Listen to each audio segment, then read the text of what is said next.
laid that small foundation before we went on a break. We're talking about Ablekuma North Rerun. Our question is it electoral justice or political compromise? And in fact, since that announcement was made for there to be a rerun come July 11th, things have certainly evolved. We'll talk about that in some detail. But let me say good morning and a very warm welcome to Solomon Owusu. He's a senior communicator, Movement for Change. Solomon, hello, good morning. Good morning, Helen. Today I'm in your office. You are in my office. Yes, a beautiful office it is. I can see some wonderful other girls or boys in there. Yes. Girls. Girls, boys. Boys, yes. I see. A very receptive office. In fact, it's new. It's a Tierraba, almost Tierraba studio. Yes. No, I love it. It's cute. You're most welcome. Correlations. It's good to see you. Good to be here. We're going to be, dissecting this particular issue of Ablekuma North. Yeah. And in due course as well, we'll be joined by Emmanuel Kutin, Executive Director, African Center for Security and Counter-Terrorism. We'll also have Sofo Tanko Rashid Computer, Deputy Director of Elections and IT with the NDC as we talk about what's happening in Ablekuma North. Let's look at the story so far. Now, this is a hot contest between Irabna Orbin of the NDC and Nana Akua-Afriyie of the NPP. December 7th, 2024, you and I, we picked up our voting cards and we headed to the polls, as did the people of Ablekuma North. The voting took place. The process scuttled at the Collation Center. And if you had your televisions glued at least to TV3 and on 3FM 92.7, we brought you that process every step of the way. Fast forward December 10th, 2024, the EC declared NDC's Irabna Orbin as the winner. You'll recall that, December 10th. Then, some 10 days later, 20th December 2024, the EC nullified the results of Ablekuma North. That means that initial decision of 10th December no longer stood. Then, the court case began.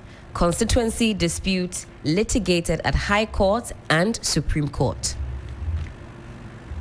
January 4, 2025, High Court orders EC to complete collation. You recall that as well. That was the order of the High Court, January 4.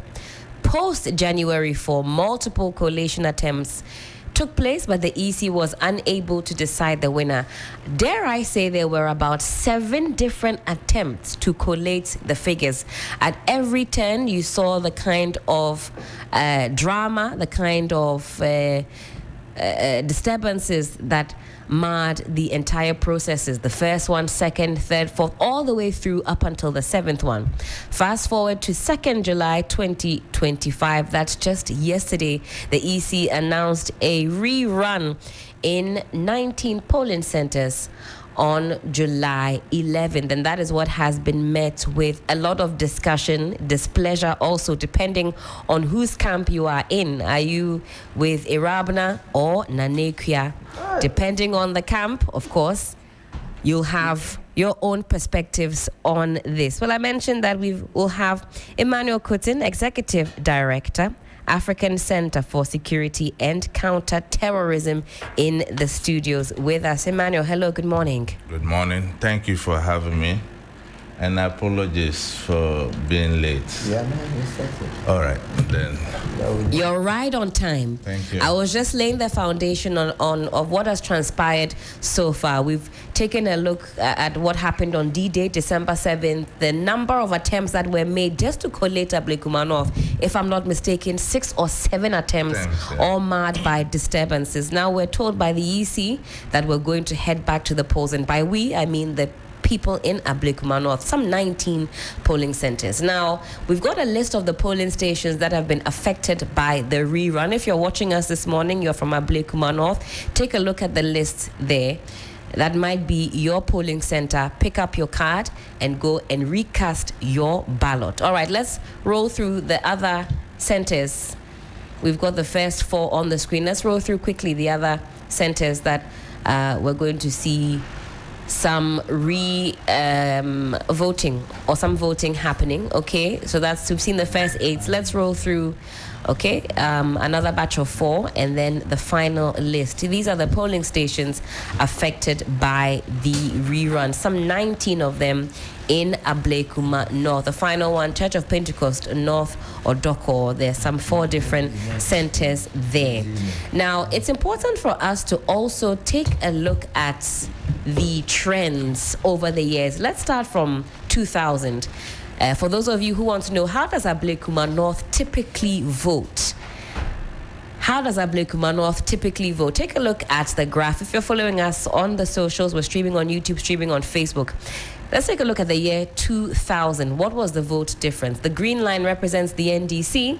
You've got that blue line representing the NPP. 28.6% to the NDC, 62.9% to the NPP. The year 2004, you've got NPP obtaining 65.4% of the votes in Ablekuma North. The NDC having appreciated by some 5-6%, they go up to 32.7%. In 2008, what was the story?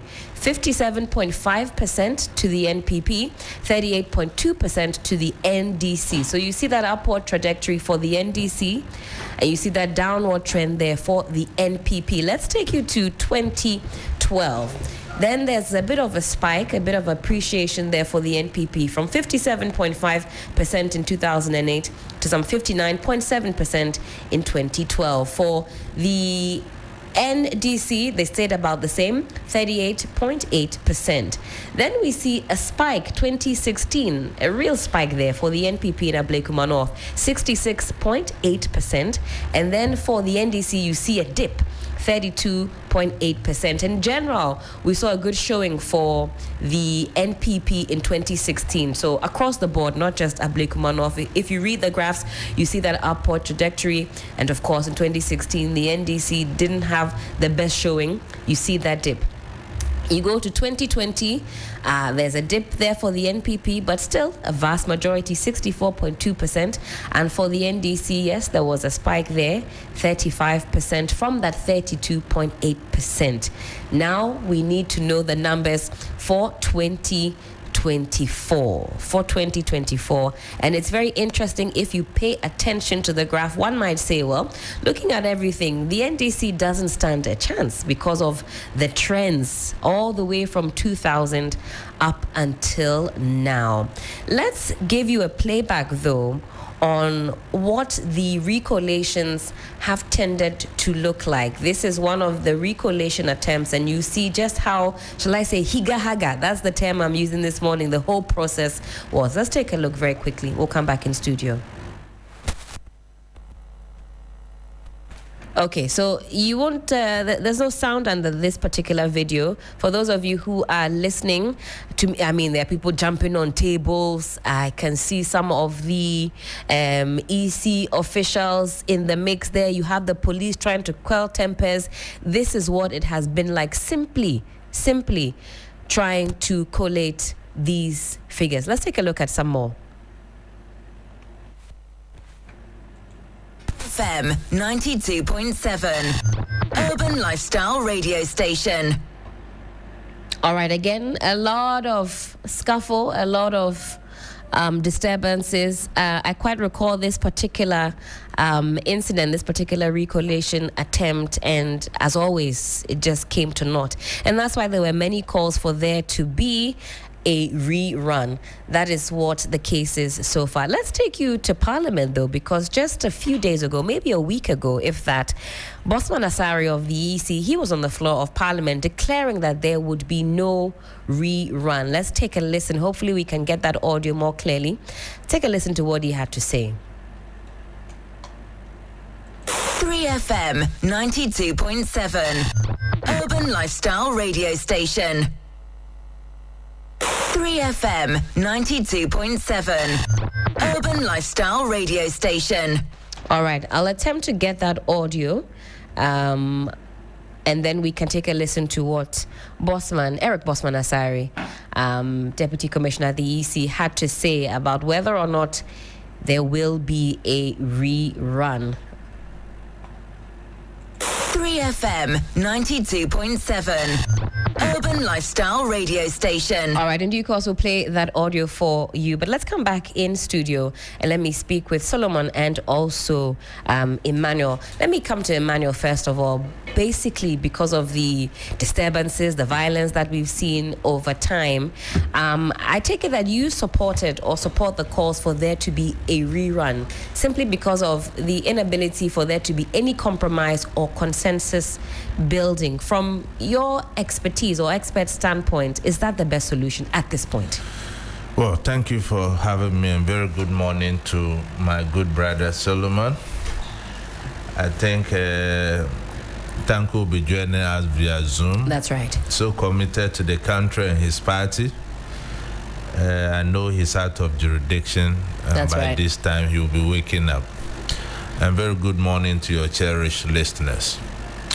In fact, I did an analysis of this issue some time back on this very studio, and I focus on the constitutionality of what has happened over the period, just opposing it with the excuse of the EC wanting the police to provide them security before they can declare these results. Right. And the position of the EC keep changing, and that is quite problematic. Because in the first instance, they said they were ready to declare the results and that they were having all the relevant materials to do same. And secondly, just like you played before the House of Records, that's Parliament, one of the commissioners said they were not going to do a rerun. That's right. Here we are going for a rerun. We cannot have an independent body so-called shifting goalposts every now and then. And to me, any electoral justice delay is electoral justice denied, because 7 months without representation is so unacceptable. You see what happened in South, even though different context, I think the good people of this country failed to do our duty. We failed? Yes, we failed. Because if you look at the Constitution, and for a whole group of people within the territory of Ghana to be denied representation, that was one of the travesties of our democracy. And you see, because nothing happened, a similar thing is crippling in. That is why more often than not we talk about dangerous precedents. You see, the people of Ablekuma North, are they paying taxes or they are not paying? They are tax-paying citizens. So why do not having representation in Parliament for 7 good months? So I'm telling the good people of North Ablekuma, they should exert their rights. They should stop paying taxes to the government because they don't belong here. They don't have representation. Emmanuel, they are deriving the benefits of their taxes in other ways. Look, let me tell you. So a call for them to stop paying taxes. And in fact, is it even possible? There's indirect tax everywhere. Well, the indirect taxes, they can't escape that one. But if I'm a business owner within that catchment area, once I've been denied a voice in the seat of government, the People's Representative Assembly, you see, we could try the law in many ways in some of these things. Let me give you a clear example. Right. It happened to me, and this is a public interest matter. Right. But you see, some of us are not so rich to go to court because we can't pay legal fees. Look, I contested the Silver seat as an independent candidate.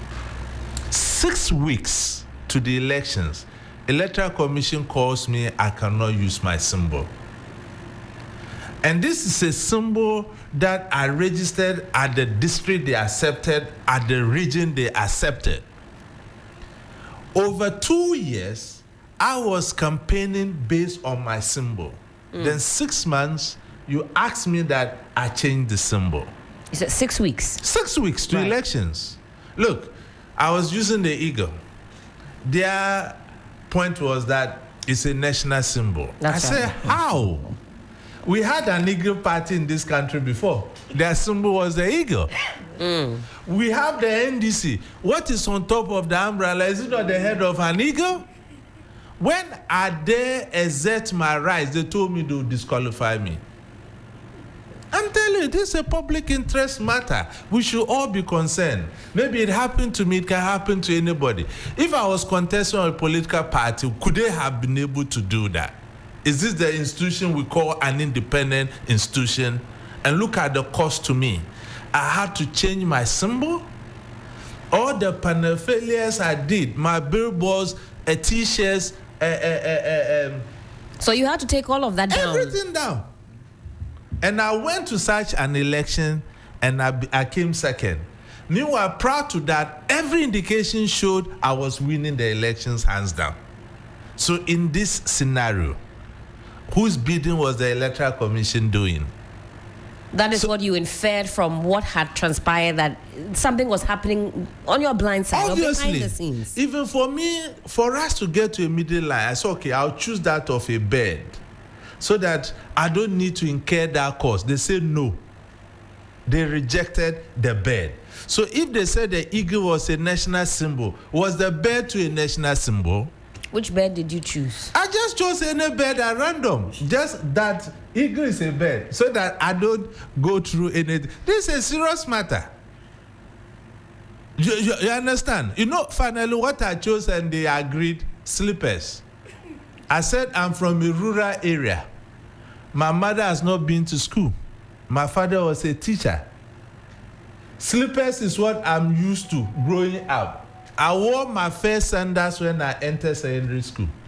So it went from an eagle to slippers. So you can imagine how problematic it will become. A lot of people have urged me to go to court, but I mean, I'm not doing this for money. Just to test the electoral regulations and the constitution of this country. So back to Ablekuma. Yes. And commiserations for that. I know it can't be easy. You had a very beautiful, majestic bed. Then they said remove it and now slippers. And my opponent capitalized on that and said they told them independent candidate has no locum. Today I'm bed, now I'm slippers. How do you vote for such a person? Oh. And all these things, Electoral Commission costed. So now, Ablekuma. Yes. It's a right decision for a rerun, but wrong timing. I'm telling you. The rerun addresses real verification issues, but it took too long a time.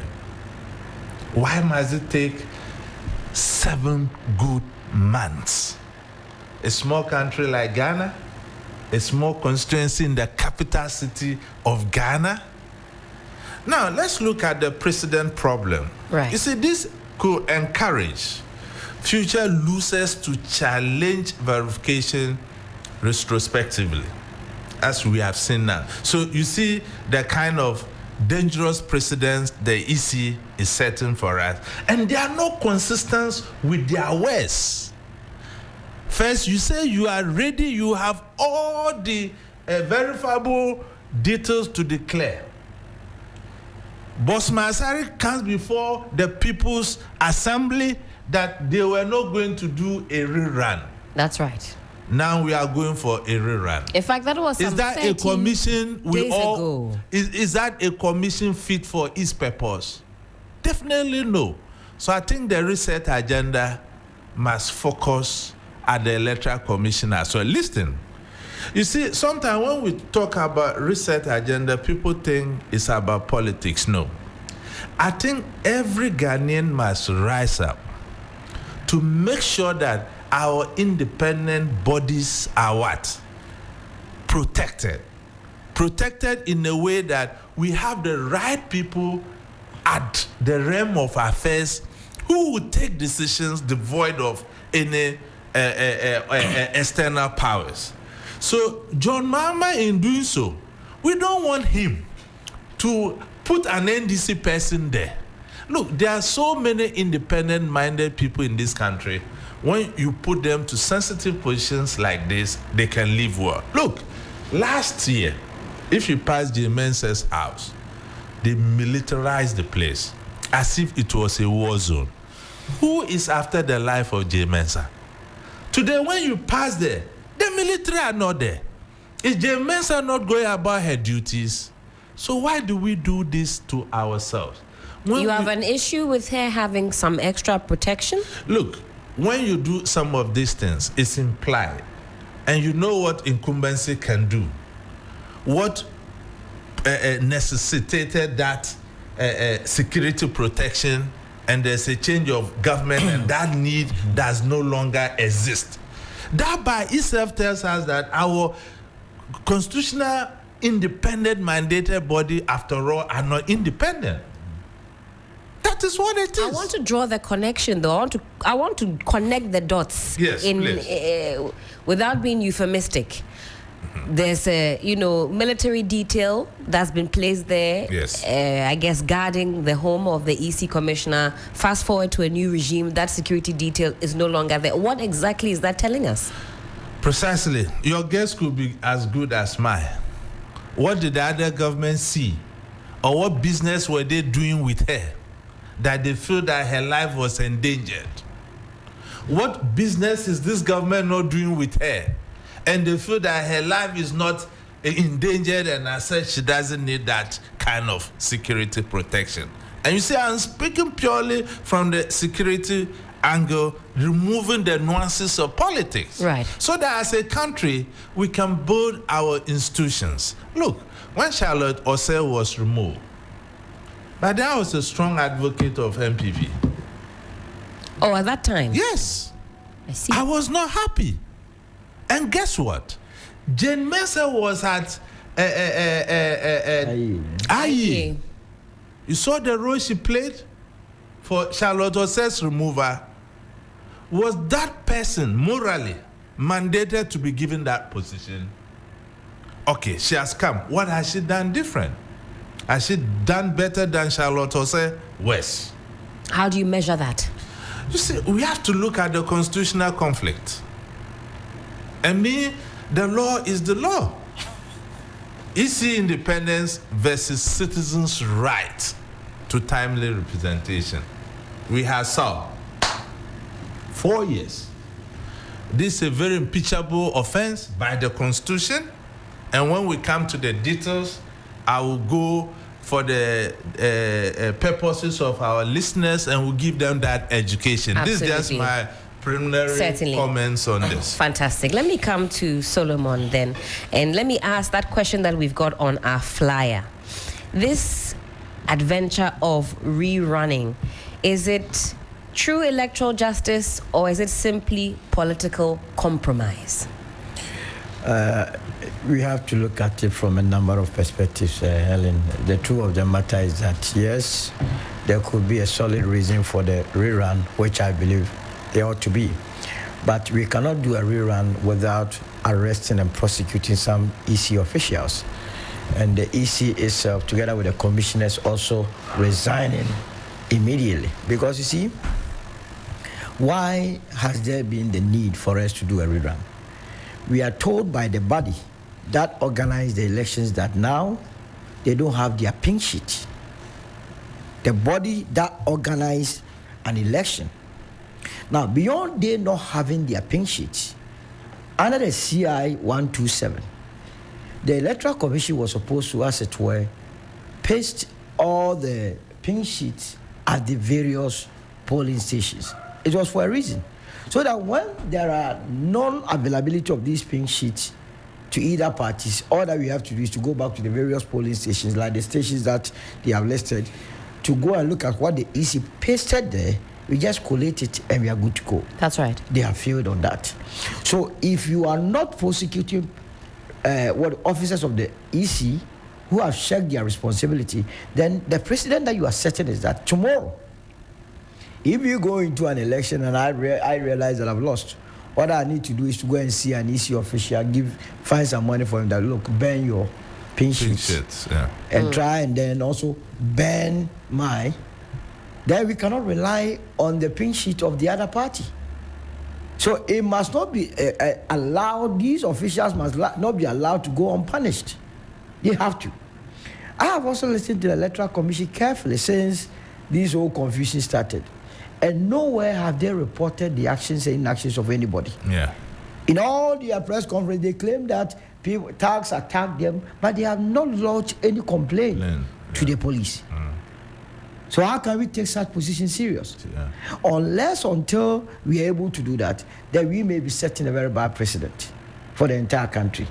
You see, I have said it time without number that I never trusted the Jane Mensah Electoral Commission. You never trusted from the onset? From the onset, because you see, look, we should not be forgetting the sort of things that they intended to do in election 2024. Remember, this was the Electoral Commissioner who said that we were not going to use ink. That's right. All of us had to fight against that. What was wrong with the usage of ink? He said, oh, it was dirtying our fingers. I said, madam, our fingers, your fingers. Have we told you that we are tired of having inks? So at the time when that, was made public, we're moving away from ink, what did that signal to you? I realized that he wanted to, as it were, aid in rigging. That is truly how you read the situation. And that was what was going to happen, because you see, if you remember the chronology of events, this was an EC that told us that its IT system was so robust that nobody could penetrate. We were in this country that 38 people were transferred from Tamale Central, Sanerigu, to Pusiga without the persons physically being present. You understand? So, and that was Pusiga alone. When we called on the EC to do an audit so that we could come to a compromise position, they said no, their system was robust.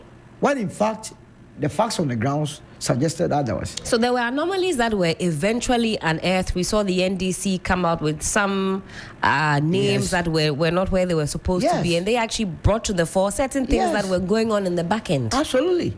And and when the EC was pushed, we had to come to tell us that nobody should complain, because in the past we had trees and stones in the register.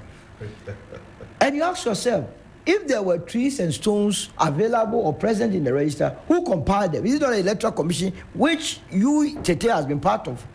So it has been a body that is not competent, and it needs a lot of reforms, a lot of resetting in that direction. I agree with my brother that, look, if you are resetting, let's go for competence and not someone who come and do our bidding. You see, there is little that an EC officer could do to help if the citizens are vigilant. You can have all the strategies to rig the election. And I'm telling you, the election 2024, they really wanted to rig the elections.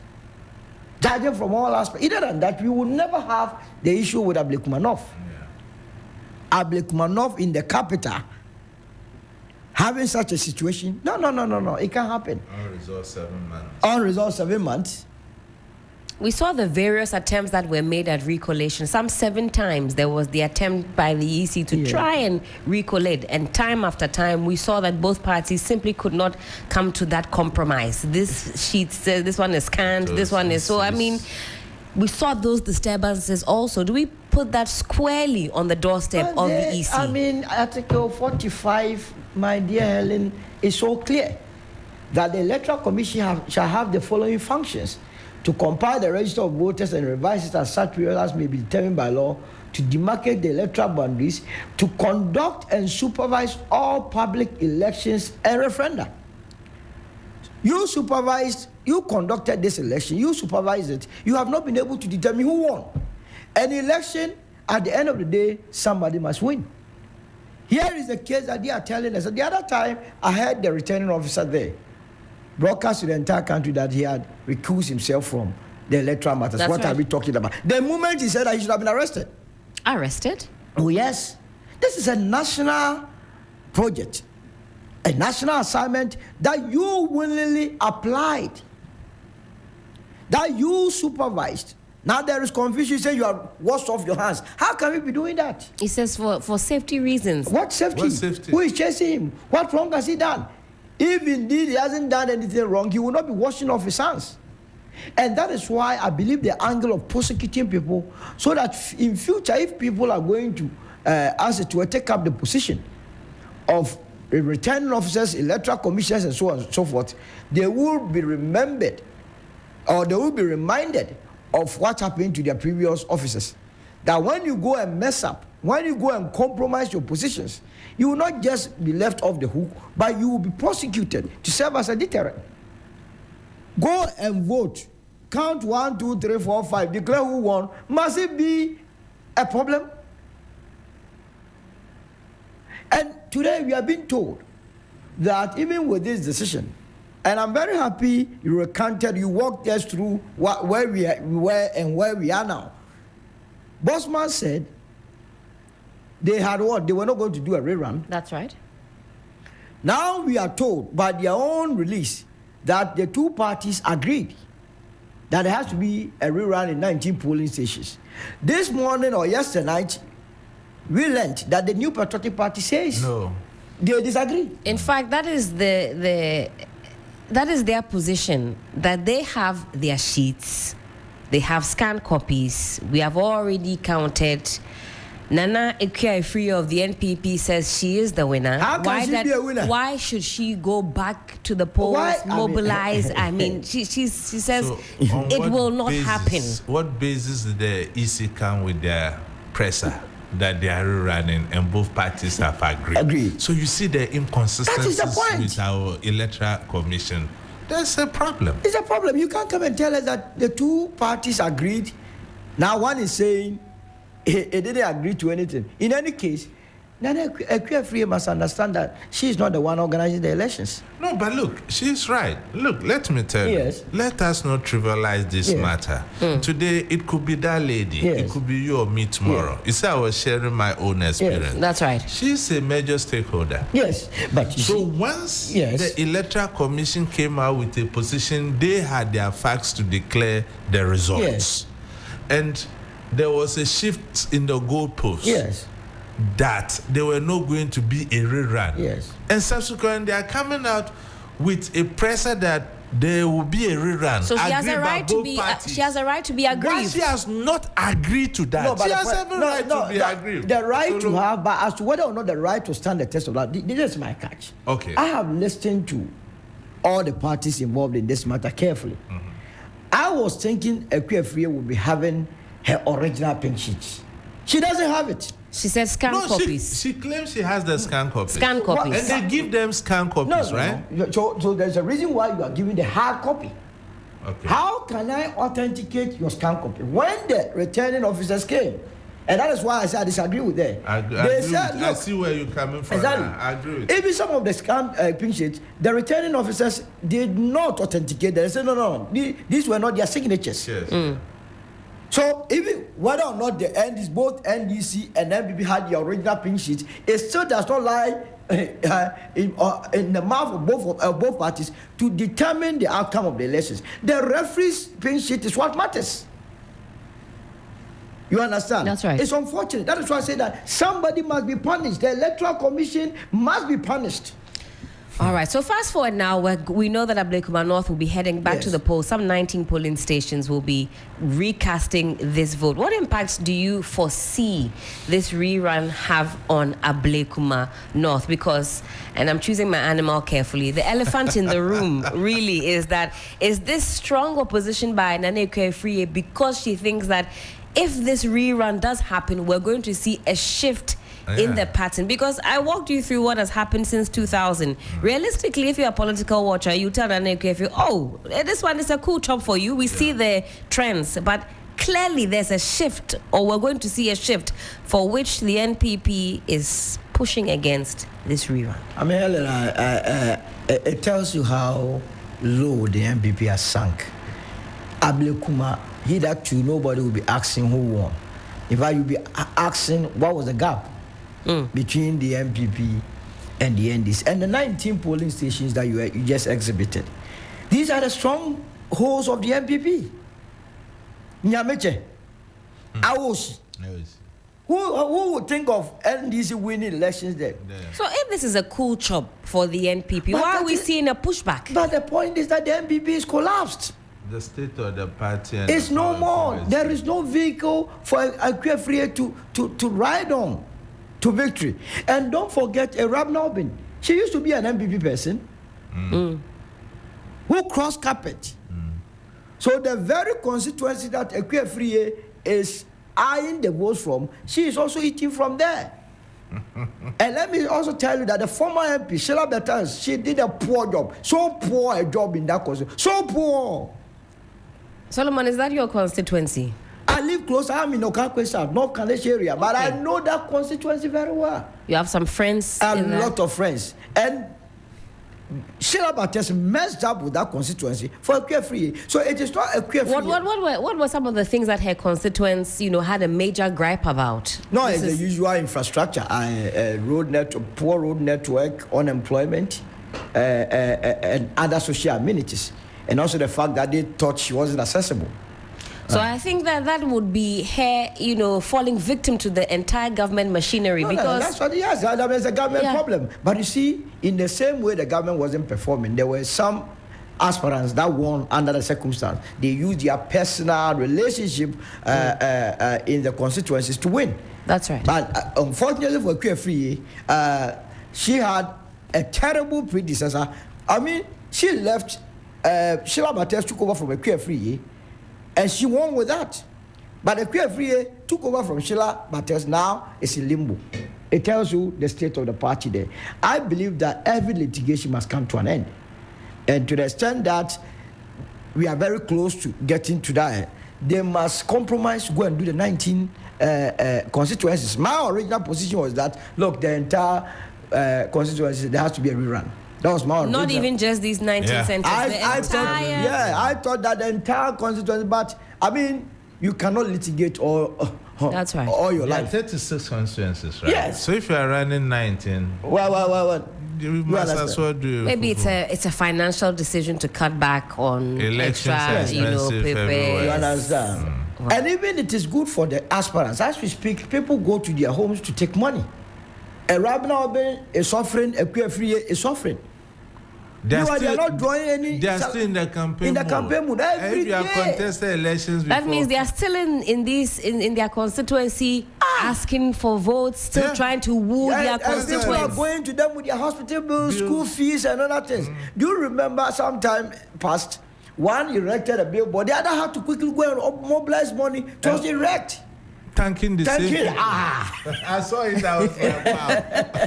All right, Emmanuel, let me come to you then. From where you're sitting, are we ready security-wise to undertake this exercise at every step of the way? That has been a barrier to the people of Ablekuma North getting that representation that they so desperately need.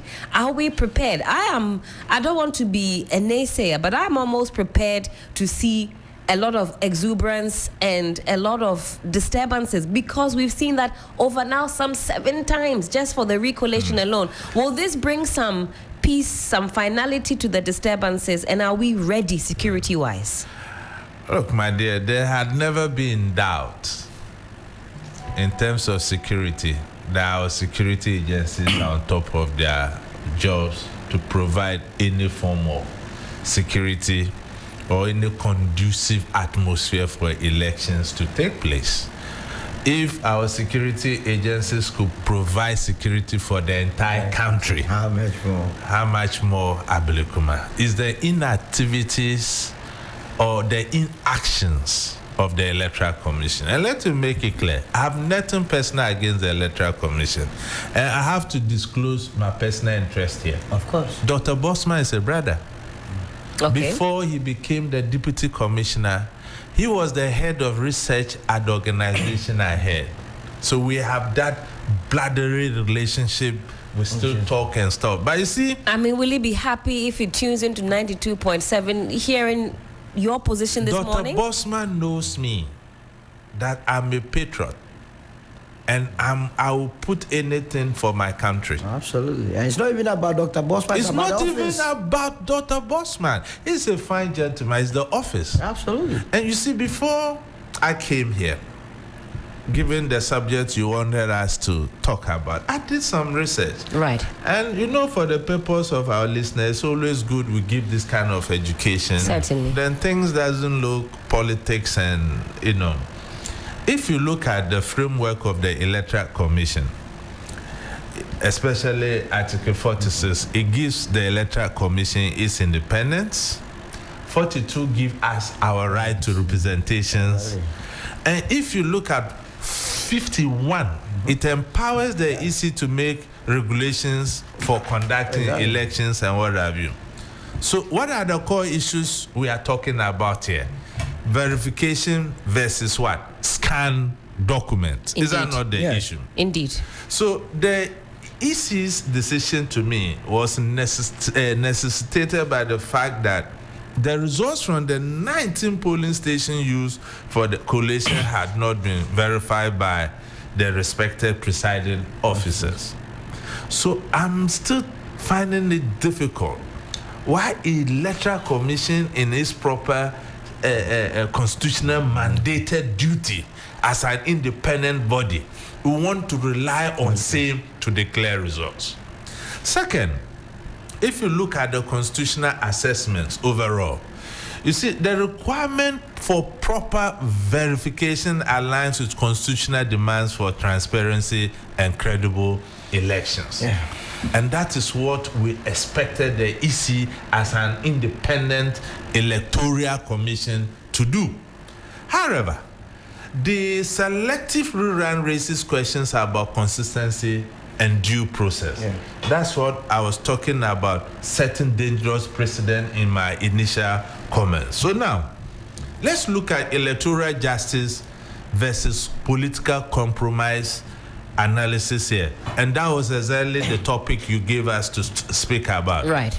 So let's look at the argument for electoral justice. We need verification standards. We need stakeholder consultation. We need proportional response and constitutional compliance. So the decision, more or less, if you look at what is happening now, we want to prioritize electoral integrity over administrative convenience, consistent with constitutional principle. That's why I think the Electoral Commission have looked at their own CI, the regulation guiding them, what the Constitution is saying, and they have come to the conclusion, look, you know why? We need to rule around. Because if they had gone ahead with the scan supposed documents they had to declare any form of results, there could have been legal challenges in court, and this matter would have gone on and on, like even though not in context like so, but the Ablekuma North wouldn't have gotten a representation for a very long time. So now let's look at argument for political compromise. And I'll pause you there just very quickly, and I'm eager to hear your thoughts on that. Let me quickly get onto the phone lines and speak with Musa Adamu, constituency organizer for the NDC in Ablekuma North. Let's find out how they are taking this news of a rerun and how they are also preparing. Then we'll come back in studio. Musa, hello, good morning. Good morning, madam. Thank you so much for joining us on the program. How are you doing? So great, and I pray same with you. Yes, we're all doing well. First of all, let me ask you, how do you take this news coming from the EC that there will be a rerun in some 19 polling centers in Ablekuma North? Okay, as the constituency organizer of Ablekuma North, honestly, it came to us as a surprise because our position from day one has always been that we have 37 outstanding polling stations that are being contested for. In these 37 polling stations, the EC did not have any pink sheets available. NDC doesn't have, NPP equally doesn't have. So from day one as a party, we were calling for the running of this rerun of these 37 polling stations. That notwithstanding, the EC, per their directive, are telling us that they've accepted 18 scanned copies of MPP because their presiding officers who worked on the day came to verify. As a party, I also disagree with that. But for peace to prevail, for Ablekuma North to have a representative in Parliament, as NDC, we are ready for EC to come and conduct these elections for the 19 polling stations. And my sister, as I said, even late as at yesterday, we are on the ground. As I speak to you now, I am in Odoko. My parliamentary candidate is also in Kwashibu. We are on the grounds working. We believed we won the 7th December election. Our parliamentary candidate was declared the winner by the returning officer of Ablekuma North on the 10th of December. But the EC, in 2 days' time, came out and told the whole world that their returning officer declared under duress. Here we are today. We as a party are ever ready. We knew we won the election on the 7th December, and nothing by the grace of God would stop us from winning the 7th July election. So, in fact, it would appear that you've been in campaign mode now longer than, in fact, all of your peers. 7 months on, you are still in the constituency, still wooing your constituents. You must be exhausted. Very, very exhausted and very stressful. My sister, just put yourself in my shoe. As a constituency organizer who has never seen a win in the history of NDC in Ablekuma North for 28 years, elections upon elections, MPP win in this constituency without us causing any havoc. For the first time, we are winning the presidential and parliamentary election. Look at what MPP is taking us through. They are just bad leaders. Look, what happened in Ablekuma North, my sister? This is a constituency in the last election, 2020. The difference between NDC and MPP was over 24,000. For them to think this is their bona fide property and there is no way they could lose, that is what pains me.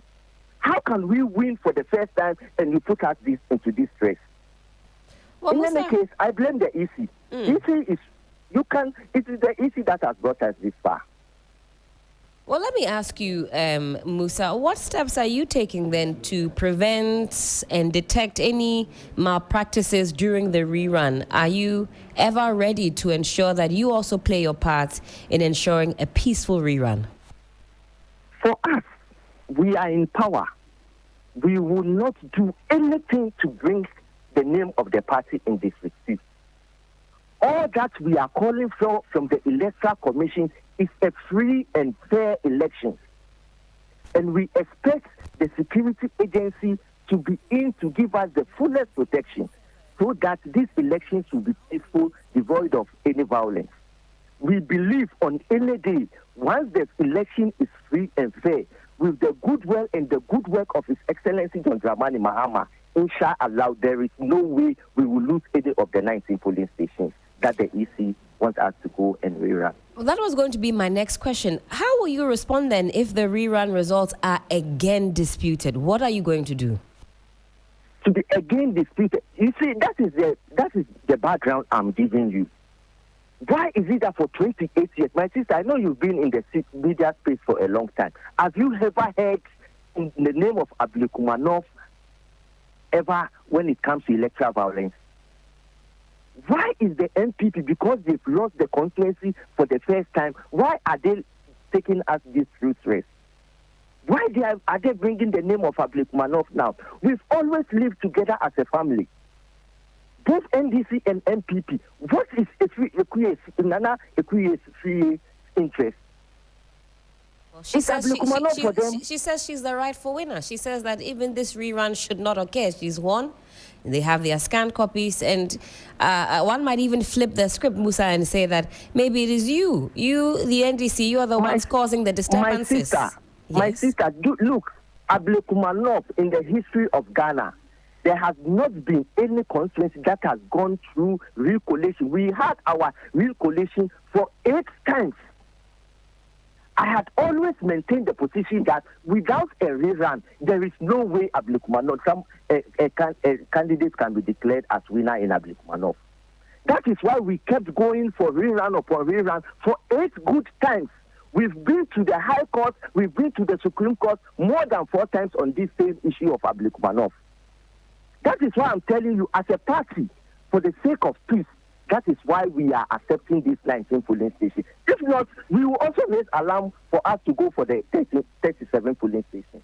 But we want a representative in Parliament. We cannot be like SAR. Ablekuma North has never missed an opportunity to have a representative in Parliament. Whether NDC or MPP, we want developments in Ablekuma North. If we go into this election and NPP should go, fair enough, we all support APSEA. In any case, we've supported them for the past 28 years. Why is it that when it is our term to also bring development in Ablekuma North, they are stopping the NDC at all costs? Well, come July 11, we'll really find out if it is your turn to take over the reins in Ablekuma North. Musa, finally, just in about a minute or so, what is the message that you have for NDC supporters in Ablekuma North ahead of the rerun? My sister, I want to make this last point.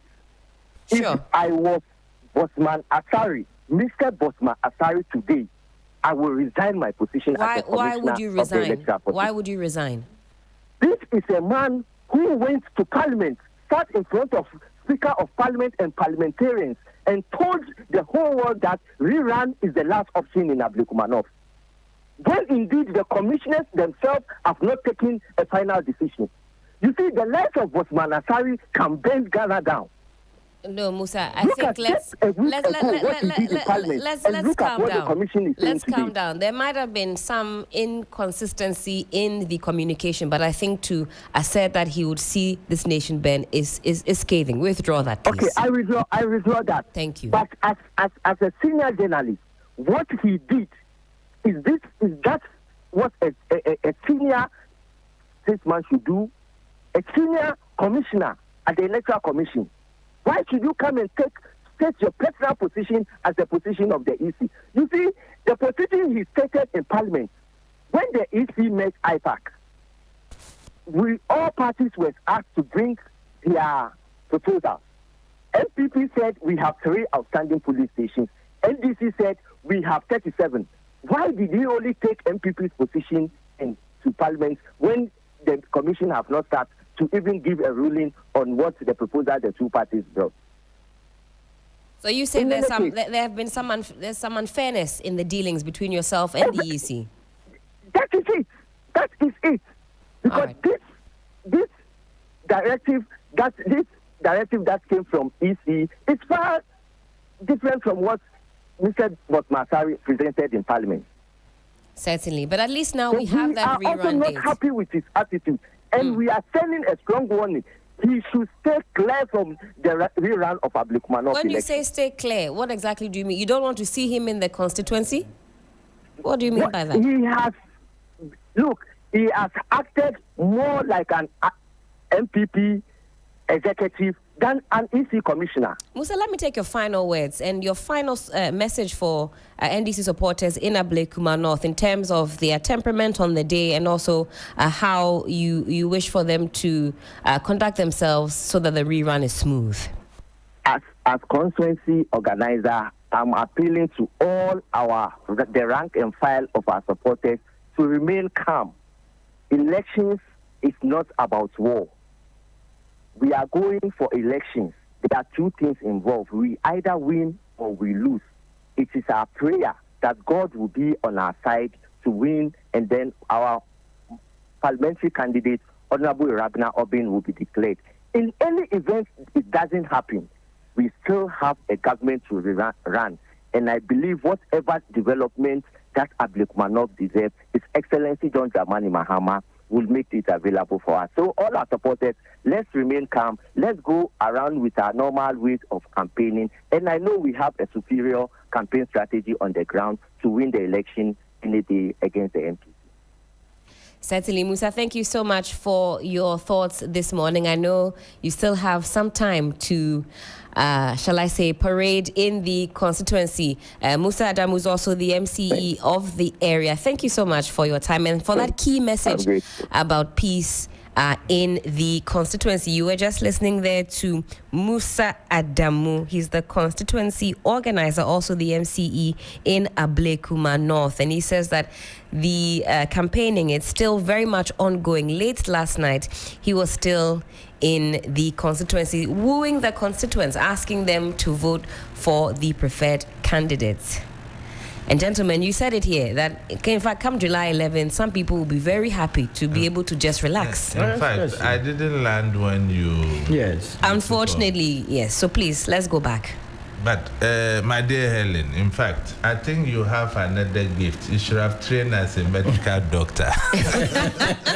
Emmanuel, where's this one coming because from? You saw the organizer temperament high, and you are asking him to advise his constituency over temperament.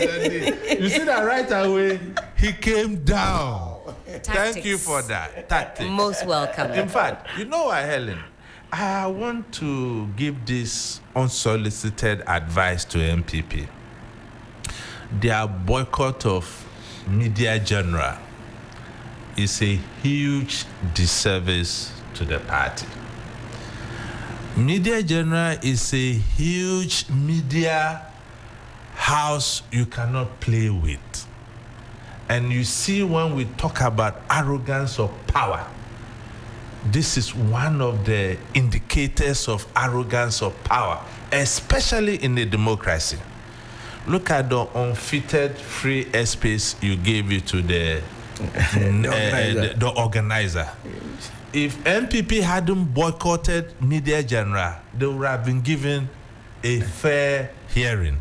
Now, who calls them? Someone will say it. And shall I say, even as this conversation is going, I'm still committed to balancing the conversation. Yes. I won't talk more about how I'm doing so, but I'm on the phone lines to always balance the conversation. All those who want to express their views, so see, we are here. If MPP members are calling in, why would their leaders even say that they are boycotting media genre? You see, Honorable Patrick Wama. Yes. Look, he's one of the most respected persons standing in NPP today. I listened to him, and he was even talking about how they can get consultants. Communication consultants. In fact, I was watching him. He said, so they learn how to talk. Look, in fact, that gentleman should be taken very serious. He has the Kufuor's kind of magic. Yeah. And that is what the MPP needs now. Seriously. And I think that Honorable Dompré made a statement that one of his greatest regrets is portraying himself as an aggressive person. And let me tell you, Honorable Dompré was my junior Bishop Herman. He was a very quiet, shy person. Impossible. I'm telling you honestly. When I see Dompré in Parliament, the things he does, I say, wow. So now back to what we were talking, subject matter. So the argument for political compromise, and that's so interesting. Inconsistent standards. So if verification was the core issue, why weren't all 37 stations subjected to the same standard? Very legitimate question. So the selective approach suggests what? Political calculations. Delay justice, I mentioned that. 7 months without representation indicates EC prioritizing consensus burden over constitutional obligation to timely representation. And that is very serious when we don't obey our laws, especially EC as an independent body. Now, precedent concerns. The decision establishes that verification failure can trigger reruns, and that is what we are having now, potentially encouraging future challenges to close what? Elections. So, because of time, let me talk about the High Court interventions. You see, it took the High Court to compel the EC to complete collation. Is that not the case? Yes. You saw the intransigent position of the Electoral Commission. And I don't think that an independent body as same should be compelled by the High Court to perform functions otherwise they were mandated to do. So in all of this, rerun is the way forward. But listen, I think it should be a complete rerun and not the selected. Otherwise, the targeting may disadvantage the other polling stations because they are still campaigning most. Now they will pay a lot of people school fees and give more freebies, TVs and whatever will flow. They are going to enjoy. And NDC is going to make use of its incumbency. And by that, what do you mean? They've got the fiscal muscle. Yes. Now they are in government. Look, the the constituency organizer you spoke with is now the MCE. Indeed. The chairman of the Security Council of the Metropolis having all the levers of powers in terms of governance. So if you are MPP, what will you say? I don't want to run. And now who calls her? Isi Kosam. Solomon, now who Kosam? Isi Kosam. Isi Kosam. I mean, if they had been fair to the whole process, we wouldn't get to where we are. And I believe that the MPP must organize itself and go into this election. This is not going to be the first time it will lose a seat or win a seat, depending on this kind of strategy that you put on the ground. The only challenge here is that in the past, the party had gone to town to campaign in by-elections that once they were incumbent, developments, or rather the president would be listening to a candidate that was from their camp rather than from the other side. Right. So if you flip the coin today, then you cannot go back and change that campaign that you have run in the past. And that is why I see a free sees the trouble ahead. That's why she's resisting Absolutely, this rerun. Because she has spent a lot.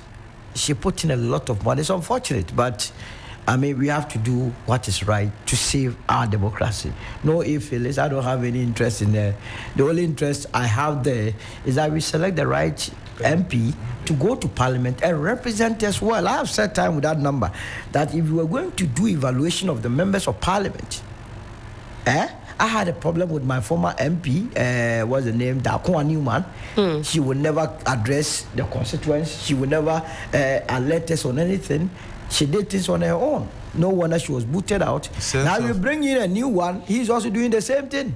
Sense of entitlement. You are not able to approach your MP. You don't even have a clue as to what is happening. You know, it is not for me to be approaching the MP. The MP must have a conscious effort, a strategy to be addressing the constituents, ways and means of letting the constituents know what we don't have that culture in our part of the world, where, for example, we were told about this 1 Ghana cedi per fuel levy. In a different jurisdiction, your member of parliament would have convened a meeting, maybe in a church building, in a school building. You can send. These days we're in a technological era.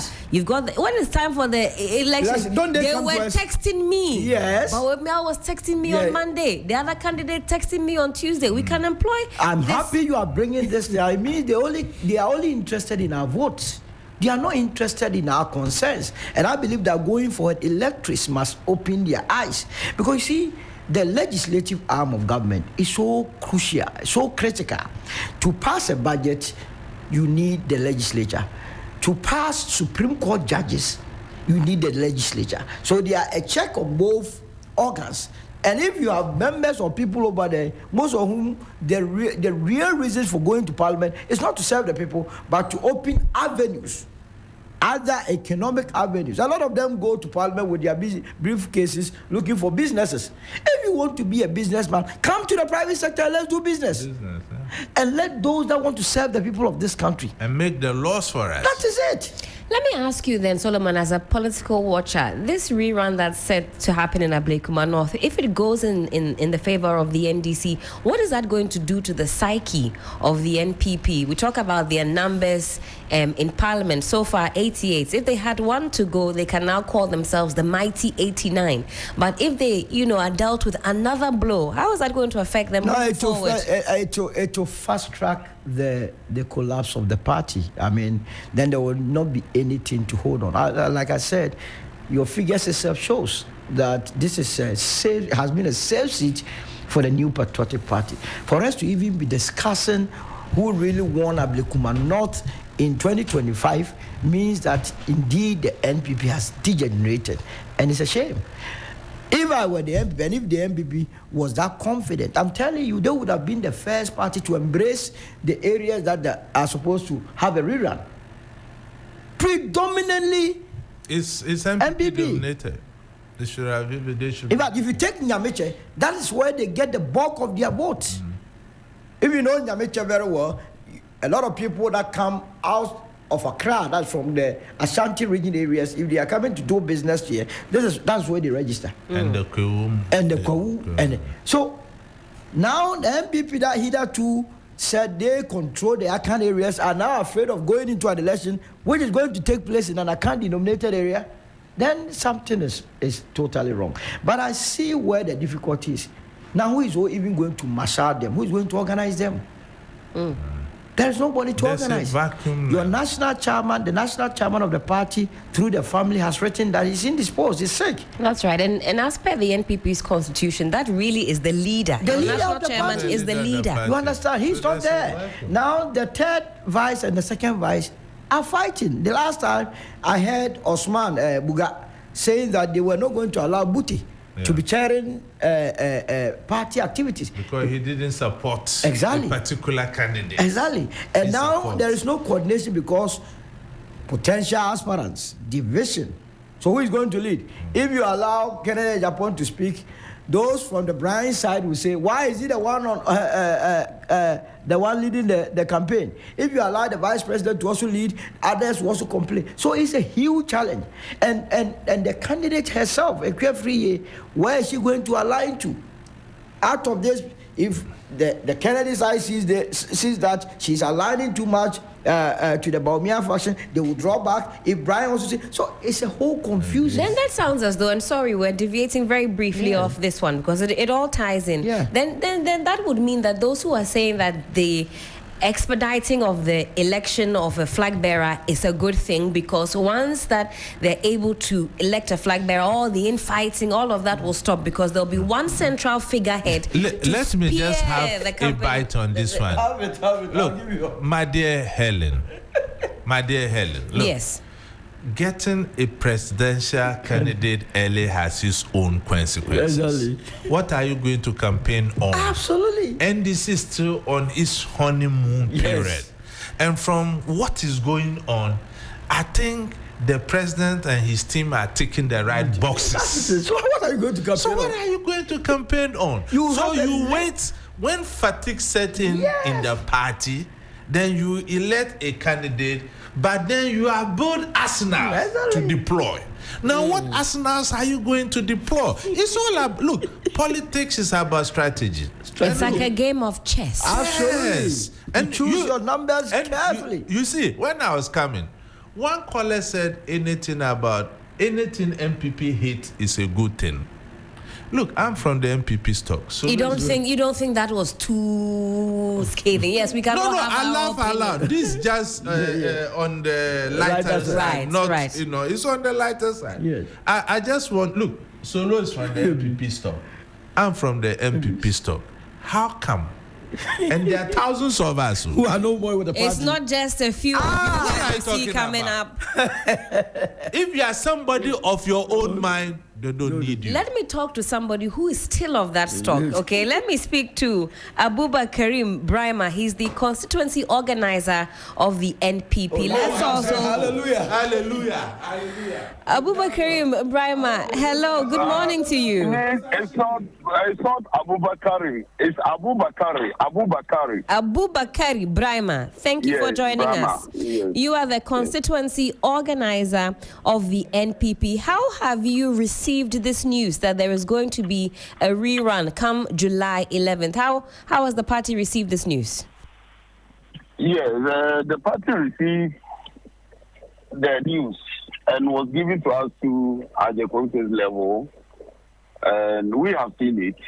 Yeah, we are not agreeing with the EC. You said you don't agree with the EC? Yes. All right, tell us why, please. We have not. And what is your point of disagreement? Is it because you say you have this... My point of disagreement is that we did this election 7th December. We started the collation in the Ablekuma Collation Center, and there was misunderstanding and chaos, and we took it to the region of the Electoral Commission. We went to the region, we did a lot of collation there, and we all know that it's left with 3. And it's not me that came out to announce to the whole world that the collation that the Electoral Commission has done in Ablekuma is left with 3. But if the EC itself came out, did a lot of press conference, tell the whole world that they have done with Ablekuma 11 with 3, they only need a police protection to do the declaration. They were invited to the law of the country, which is Parliament. They went to Parliament. There were series of questions upon Ablekuma election. They make another declaration that they have done everything and is left with only 3 police stations. So the parliament should help them to get the police involved so that they will do their declaration. Not less than 10 to 11 days, Electoral Commission came out with U10 to tell us that they are coming to do re-election in the 19 police stations. At least, how full are we? If MPP, we are full, we don't know A, B, C or numbers. But we have heard the number of 3 police stations left for declaration. Then today, Electoral Commission are telling us that you are coming to rerun 19 police stations. For what? Okay, so now we saw that there were some 8 attempts of recollation at every single turn. No, because of the... Don't use the word recollation. It has never been recollation. It's a collation. Collation. We have not done the we have not finished with the collation. So we were still doing collation. Wait for recollation. So after 8 attempts of collation, where do we go from there? Yes, that is what so many times of collation. And we are not being able, but we were left only trying to do the collation. And the Electoral Commission said that they are just waiting for the police protection to collect that one, declare the winner. Why do you think? Why do you believe that the EC has changed? Why has the EC changed its position now? Because as you rightly mentioned, 10 days ago, it was different. Whether it might be forces from somewhere, because NDC feel they were in power. NDC feel they are in power, so they can use their power to intimidate people or whatever. So the EC, whether they like it or not, they should, because if they do the right thing, they will still sack. If they do the wrong thing, but it's better to do the right thing and have your integrity than doing the wrong thing and you'll be sacked. So in this instance, the right thing would be doing a rerun in only 3 centers. The right thing is to do the remaining collation. So if there's any issue, then because they should declare the 3 remaining, they should declare that one first. When you done that one, there's somebody say, oh no, I don't understand all this thing, and they want recollation or they want rerun. Then we talk about that. But you can tell the whole world that you left only 3 police stations. So, Mr. Brahma, what's the way forward? What are you planning on doing? The way forward is that we as MPP in Ablekuma, we still stand on the 3 remaining to be collected and declare a winner. That's all. Whoever wins, if it is an NDC candidate, if it is an MPP candidate, but I know with that 3 addition, when they're done with the 3 collation and add it to our figure, we, MPP, our candidate, Nana Ekwefe has won the election with 414 vote difference with the NDC candidate. The word on the street is that you are afraid of a rerun. And that we are not afraid. We were never afraid. But the right thing must be done. And the right thing is that it remain with 3 police stations to declare a winner. So they should declare a winner. Do you have your original sheets, your original pink sheets? Is that? Do you have your original copies, your original pink sheets? Or are you still relying on scanned copies? The remaining 3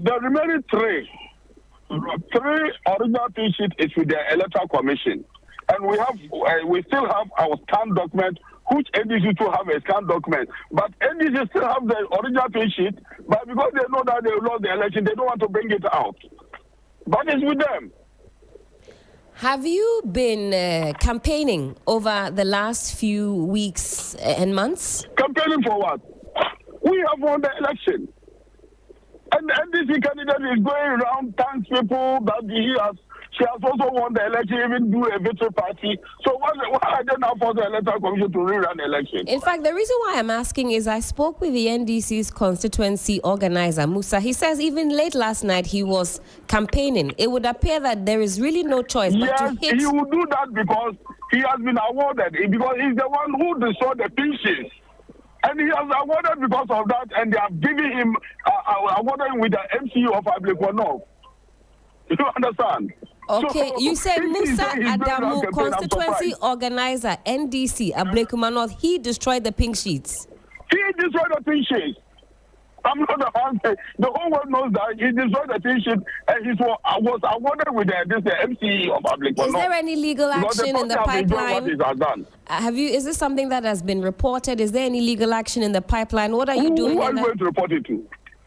But I'm assuring you that term are not expiring. They should match it. Time has not expiring. Today, they are in power and awarded people who have done crime to the nation. And they have awarded him with this thing, MCE. Today, they have awarded him because he has done a lot of crime to let them succeed and win election in Ghana. At the time that you alleged that this happened, you were in power.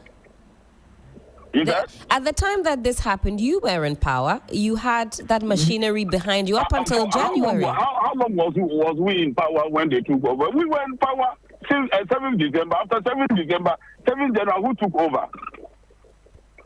How many months along the line? I get you. Yeah. All right. Well, July 11th, it's right around the corner. It's some 8 days away. Like I mentioned, the NDC, they're in the constituency, still selling their message. What are you planning to do from now up until the 11th? What message are they out? Is it the Dumso levy? Or the plastic tax that they've increased all this thing? Is that what they are going to tell the people? They should forget about that one.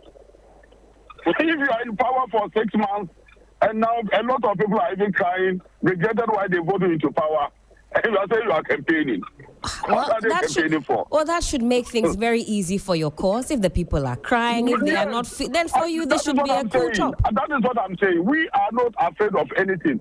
But the Electoral Commission should go back to Ghana Parliament, tell them that I came to deceive the whole world that it was there with 19, but I decided to lie and make it 3, so that we understand them again. Otherwise, the law is the law. The law said they went to Parliament where they keep a record of law and said that Ablekuma election results have been collated and it's left with only 3 polling stations to be declared winner. And today you are requesting 3 polling stations. You were looking for police protection, you are not getting it. Today you are going to do 19 police stations. Where are you going to get the police protection? Where are you going to get the police protection? Officer, journalists, you should be honest with us. You people should know. And do better than the MPP and the political parties, because journalists now, when you talk, the whole world is listening. Abubakar, thank you so much for your time this morning. Thank you. Will you file? Are you filing? Give me that final soundbite. Are you filing for July 11th or are you refraining? I'm not the party. I'm waiting for my party to respond. But I decided just to talk to you. Otherwise, I have no right to respond to anything about the Ablekuma election. I'm just a caretaker of the party in Ablekuma. But the bosses and the owners of the party are at the top there. So you can link with the national. Most certainly. Thank you for your time this morning and for clarifying your position. Abubakar Brima is the constituency organizer of the NPP. Prior to that, we spoke to Musa Adamu, constituency organizer, also MCE in Ablekuma North. My final question to Abubakar was to file or not to file. He says, I have to ask his bosses. It's above his current grade. So we'll see what happens throughout the day. But Emmanuel and Solomon, I'll give you your final bites on this one. I'm not sure. I couldn't get a sense of whether or not there's going to be campaigning. You guys, you have the intel. Do you think that they're in the constituency still campaigning? That's the NPP. Wow. The suggestion is that for them, they are not a part of this process. From the intelligence I pick, NPP is not interested. At all. At all. And then you see the inconsistencies I've been talking about. What is in these state institutions, independent so-called? Some time ago, MPP defended everything about the Electoral Commission. Yes, under 6 months. Just this morning, they see everything wrong with the Electoral Commission. So it's a serious indication that our state institutions, so-called, are not independent. And every democracy-loving citizen of Ghana must rise up to make sure that we compel our leaders to keep their hands off our independent, constitutionally mandated bodies. That is how our democracy can flourish. And if we don't do that, then one day we'll wake up and after 30-something years of experiment, where you and I can come here and freely express ourselves, we cannot even step out of our homes. I was very little during the military era, but at least I've read a lot about the events of those days. And the prayer is that none of such should ever happen to this country. You have young ones who seem to romanticize this idea of military rule. They haven't been there. They think it's a panacea to our problems. They should think again. The freedom we enjoy, we have free internet and we are on the phone, TikToking and doing whatever. You can go to Facebook and say anything. In those days, censorship. Who are you to come and say the things we are even here saying? That is the beauty of democracy. And look, we should pray for the MPP. We need a very strong opposition party for our democracy to thrive. It's not just the NPP. We've got Movement for Change. We have CPP. We have other opposition parties. At the moment, they are the major opposition party. And from all indications, it seems that they are in crisis nobody ever envisaged. The whole MPP in the state we find ourselves, I wouldn't have dreamt about it at all. Look, he knows. And many people know where my heart belongs. And I've stated it clearly everywhere. My heart belongs to the MPP. That's not possible, Emmanuel. I am telling you. You see, I'm a patriot to the extent that I don't condone wrongdoing. That is my point of departure from the MPP. I'm telling you for a fact. Some of us are at pain. Solo himself is at pain. And I'm not sure Solo will take delight in destroying the MPP. A political tradition for so many years as a student, you so advocated for to this level. It is just bad leadership, sense of entitlement, and the arrogance of power. Look at Kufuor, very fantastic gentleman. So what happened under Nana Akufo-Addo? What happened? And look at the beautiful individuals we had working under His Excellency, the former President Kufuor. He was tapping talents and nurturing them. But under Nana Akufo-Addo, if you are Italian, they crush you and bring one of their own. They were looking for loyalty. What is blind loyalty? Is that how we build countries? So you see where we have gotten ourselves to. And the sad thing is that they are well catered for. Their children so-called are very well catered for. They are not even schooling in Ghana.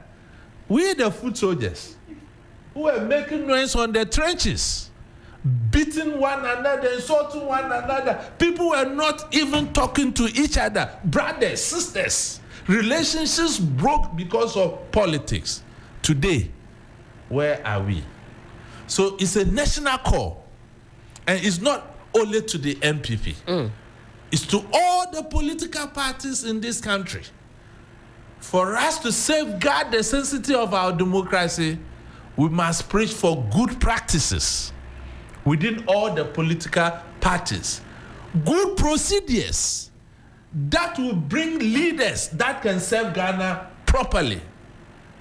And MPP greed, MPP's self of entitlement in the election of a flag bearer have shown us why it is good to do things the right way. Being a president doesn't mean you control everything. There are other, many other. They should look at John Mahama. Look at how affable our president is. Due process, very forgiving. And look, 7 months under his reign, no single scandal. You know that NDC supporters, they take exception to that. What you are praising him for, sometimes if you go onto the streets, they say, oh, as for this, we call it father for all, we call it affable. They say there's some level of, you know that they want to see from the president. Because of what his predecessor did, the foot soldiers of NDC believes that many of the MPP people should be behind bars now. And there are still MPP people who are occupying state positions. And that is the kind of leader we are talking about.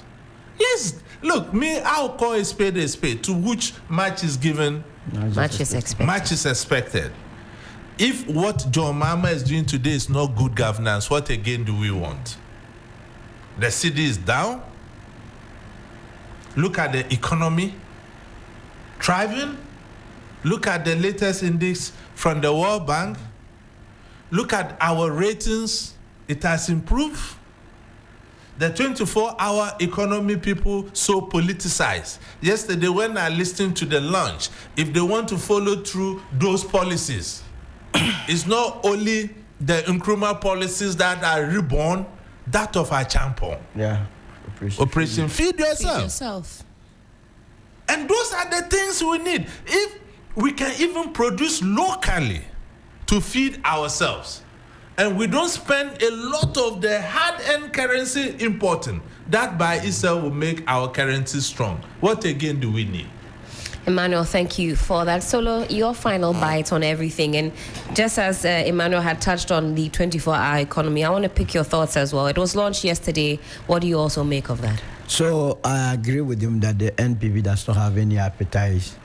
They don't have the appetite of, as it were, contesting in the upcoming 19 polling station elections, mainly because the party is not well organized. Two, they don't have the resources to go and waste their time. So they want to hide behind the inconsistencies in communications by the Electoral Commission. Because if you listen to the organizer, he is very hopeful. He knows that the terrain is for them. And if you know the terrain is for you and you win an election any given day, what is the point? This is even an opportunity for the NPP to re-establish itself. That in fact, he said people are crying, hungry, and I thought that's a perfect opportunity to sell your message. You asked him a very simple, a very important question. He ran away. He ran away because he knows that the party is not organized. I believe that the Electoral Commission must be consistent. They must go back and organize. They have to do the rerun. Litigation must come to an end. But we cannot do this in isolation. The electoral officers who allowed pink sheets to be bent must be brought to book, so that it will serve as a deterrent to future returning and presiding officers who may have the intentions of going into an election and after that deliberately conniving with any of the parties to burn pink sheets, so that we will find ourselves in such a situation. It's very, very important. And anybody that any other party, just like the man was raising a wild allegation against the MC, if you know he caused the pink sheets to burn, what is your difficulty reporting the matter to the police?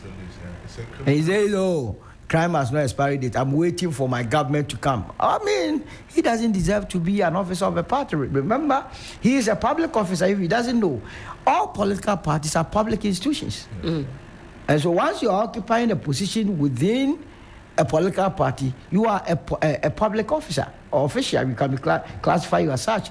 And I thought that was a reckless position he has taken. The 24-hour economy, so beautiful. I mean, my candidate, Mr. Alan Chamanti, was one of he was the only candidate, apart from John Mahama, who agreed with him during the campaign. Our position was that, yes, we needed the 24-hour economy, but to achieve a 24-hour economy, there were certain fundamentals that we needed to polish. Right. Those fundamentals itself will lead to that 24-hour economy. Stabilizing the economic index, your inflation. Now inflation is 13.7%, which is a good thing. Your interest rate, which is a major factor. If businesses are still borrowing, now I understand the policy rate is hovering around the 25 or so. It's it itself. So it's something that we have to look at. We need to improve on infrastructure. The raw materials needed for the 24-hour economy may be coming from the hinterlands. I was in Takoradi on Tuesday, and when you are driving to Takoradi, it's so difficult. From Kaswa to Winneba, They are constructing the road, and it's That's terrible. right. How long did it take you for that? 5 hours My to get to goodness. Takrady. My goodness. 5 hours. And that is me driving at that speed that you can think of. With a steady vehicle. Yes. And still it took you that long. 5 hours. In fact, I need to make that journey, but I'm hearing so many horror stories. I don't even know. No, how it took 5 hours. I'll go about it. No, it took 5 hours. Those going to Kumasi, The potholes on the Kumasi road. it's terrible. So to get your 24-hour economy running, you also need to put the infrastructure, energy. Without energy, it cannot stand. You understand? You need stable electricity. You need data, internet connectivity. That's right. Your hospitals must also be working. Security, so key. Daylight, if people are able to rob people, how much? Even but I was very happy to hear the president bring clarity to this whole 24-hour. And I believe that is the right way to see the 24-hour economy, is to see Ghana as an enterprise. Yeah. That is it. That is what our movement has been preaching. And I knew very soon we are metamorphosing into a political party. So we may occupy the position of the MPP. So you might don't worry about the second. The movement for change will soon become the second fourth. Yes. The idea of having an enterprise economy, focus on the private sector. And I was so happy with the president when he said that the government was only going to be a vehicle providing the enabling environment. It is private sector led, period. So that government is not now throwing hard-earned currency Absolutely. at this issue. In fact, Create the enabling environment. when he said that, sector. I said, yes, President Mahama is really reading the Great Transformation Plan. You know, you gave him a copy. I see. We gave him a copy. When Alan Chamate went and visited him, we gave him a copy. Because you know that the movement for change, they were the first Yes. to bring out their ideas by way of, do you call it a manifesto? No, it's a plan. It's a plan. Yes, it's a plan. And in fact, for each different section, there's an implementation strategy Absolutely. that goes along with it. It was interesting to hear I read Gusi it. Tano say that he's inviting critique. So Yes. I know the Yellow Army will No, be we are there. going to make an input. You see, after elections, Helen, one thing we are not doing well in this country is that we are always in election mood. It has to stop. Yeah. After election, there is a nation to build. Good, yeah. It is my duty, it is your duty, it is Ima's duty to help President Mahama. Appointments should not only be NDC members. No. It is about competence, Then, those and that skill. can help this country. Because you and I are paying taxes. They are not saying because you don't support NDC, don't pay tax. It is all of us, our tax revenue that is supposed to develop this country. So once the focus is on the private sector, you see the difference between Kwame Nkrumah's 7-year development plan and our Great Transformation Plan, both in terms of substance and content, the same. But Kwame Nkrumah wanted the public sector to lead his implementation, whereas we believe that the private sector. I believe if Nkrumah was living today, he would have opted for the private sector, because now the world is changing drastically, and this is where entrepreneurs, you and I, can just bring our ideas to bear. And I was happy he said that there will be funding. There will be guarantees. Government does not need to necessarily go and borrow. Sometimes we go in and woo investors to this country, or go and chance on loose funding from outside. All that they need is guarantees. Right. And you would hardly get it. It's not there. I had a Japanese bank as far back as 2013 trying to give me a huge sum of money. I needed a guarantee. Nobody could give. And they were giving the facility to me at 1.6%. Can you imagine? 1.6. Every time when they were telling me that I could still negotiate, they thought it was so high. Hi. In Japan, it's zero. It's They don't because, take interest I on mean, it. why must you, at this country, the banks that you have here, as for them, they are all robbing us in another way. How can you give me an interest rate of 32% and still think that I can pay you and do something meaningful? Because always the critique is that the payback rate is not great. But No. At that percentage, I mean, And even the with people the can't banks, pay. even with the banks, Yes.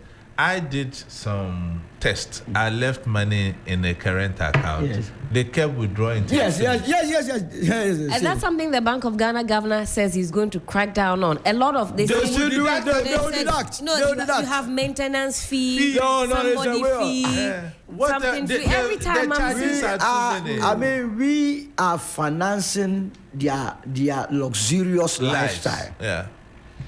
that's something we can And certainly look, table finally, for. I said this Yes? here before.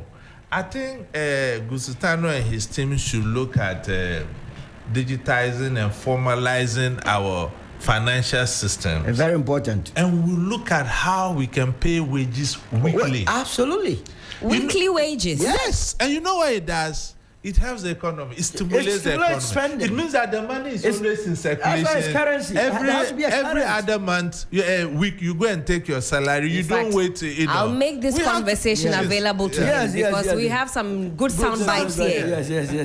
Gentlemen, it's been an incredible morning. Let me say a very big thank you to Solomon Owusu. He's a senior communicator, Movement for Change, soon to be a party. Yes. We're looking very keenly on as to what the Yellow Army has for us this time round. Emmanuel Kutin is the Executive Director, African Center for Security and Counter-Terrorism. We've been talking Ablekuma North and other matters related. Always a pleasure, gentlemen. I hope we have some good food planned for the rest of the day. Yes. Maybe Hey! You are entirely now. You're always welcome. It's up to you. You are busy. very, very busy. But we accept deliveries for sure. 12 minutes to the top of the hour, 10 a.m. This is still the best breakfast show in all of the land. This is still 3 FM Sunrise on 3FM 92.7. The best in the morning is on 92.7.